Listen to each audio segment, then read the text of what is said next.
కథను వినబోతున్న వారికి ఒక చిన్న మనవి.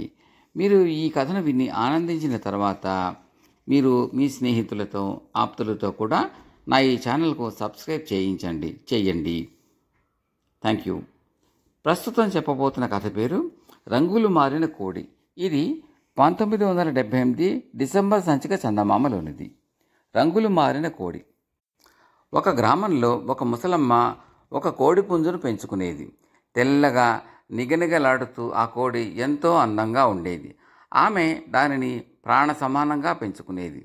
ఆ వీధిలో అందరూ దాన్ని చూసి చాలా ముచ్చట పడేవారు. ఒకనాడు ఆ పుంజు దీపాల వేళ అయినా ఇంటికి రాలేదు. ముసలమ్మ అందరి ఇళ్లకు వెళ్ళి అడిగింది. కానీ ఒక్కరు కూడా కోడిపుంజు జాడ చెప్పలేకపోయారు. పాపం ముసలిది ఆ రాత్రి తిండి కూడా సహించక పస్తు పడుకున్నది. జరిగినదేమంటే, ముసలమ్మ కోడిపుంజు 4 వీధుల అవతల చాలా కోళ్లుంటే వాటితో చీరిపోయి గింజలు పొడుచుకుని తింటూ అక్కడే ఉండిపోయింది. ఆ కోళ్ల యజమాని అయిన రంగయ్య తన కోళ్లను గూట్లో పెట్టడానికి పిలుస్తూ తెల్ల పుంజును చూశాడు. బాగా కండపట్టి నిగనిగలాడుతున్న పుంజును చూడగానే దాన్ని ఉంచేసుకోవాలని అనిపించింది రంగయ్యకు. అతను ఆ పుంజుకు పచ్చరంగు వేసి కోళ్ల గూట్లో వదిలేశాడు. ఆ పుంజు రాత్రంతా గూట్లోనే ఉండి మర్నాడు తెల్లవారి రంగయ్య కొడుకు గూడు తెరవగానే తప్పించుకుని పారిపోయింది. ఈ సంగతి తెలియగానే రంగయ్య పుంజును వెతుక్కుంటూ బయలుదేరాడు. ఈలోగా పుంజు లక్కబొమ్మలు చేసే గోపాలయ్య పెరట్లోకి పారిపోయింది. గోపాలయ్య దాన్ని చూసి సంతలో అమ్మితే మంచి ధర వస్తుందనుకుని దాన్ని పట్టుకుని దాని సొంతదారు గుర్తించకుండా ఉండగలందుకు దానికి తెల్ల రంగు వేసి ముంగిట్లో దాన్ని గుంజకు కట్టేసి దాని ముందు కాసిన నూకలు వేసి తాను బొమ్మలు చేసుకోసాగాడు.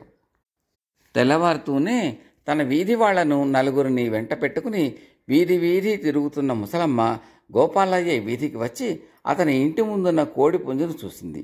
ఆమెతో పాటు ఆమె వెంట ఉన్న వారందరూ దానిని ముసలమ్మ కోడి అని పోల్చారు.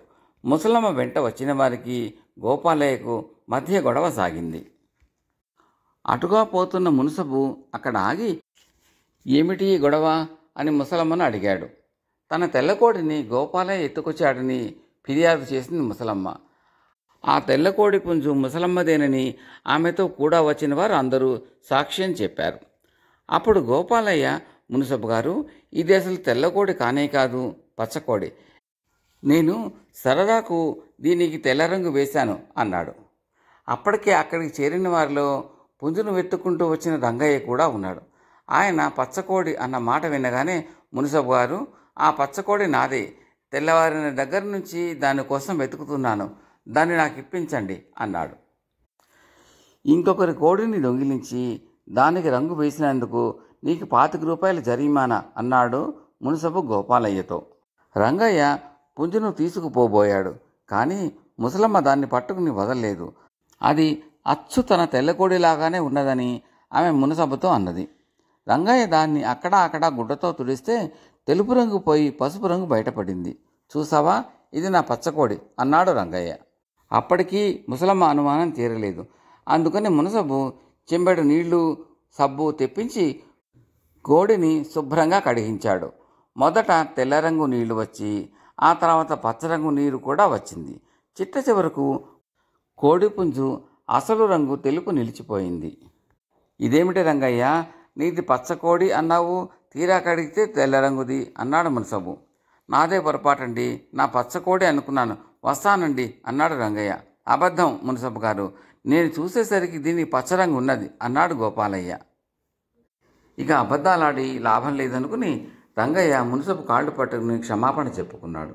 కానీ మునసబు అతని క్షమించక మరొకరి కోడికి రంగు వేసినందుకు గోపాలయ్యతో పాటు రంగయ్య కూడా 25 రూపాయలు ముసలమ్మకు ఇచ్చుకోవాలన్నాడు. ఇద్దరూ ముసలమ్మ చేతులు పట్టుకుని క్షమించమని బతిమాలారు. ముసలమ్మ వాళ్ళను చూసి జాలిపడి, మునసబు గారు, వీళ్ళిద్దరినీ వదిలేయండి. ఒకవేళ వీళ్ళు నా కోడిని కోసుకుని తినేసి ఉంటే నేనేం చేయగలిగేదాన్ని? నా కోడి నాకు దక్కింది, అంతే చాలు అన్నది.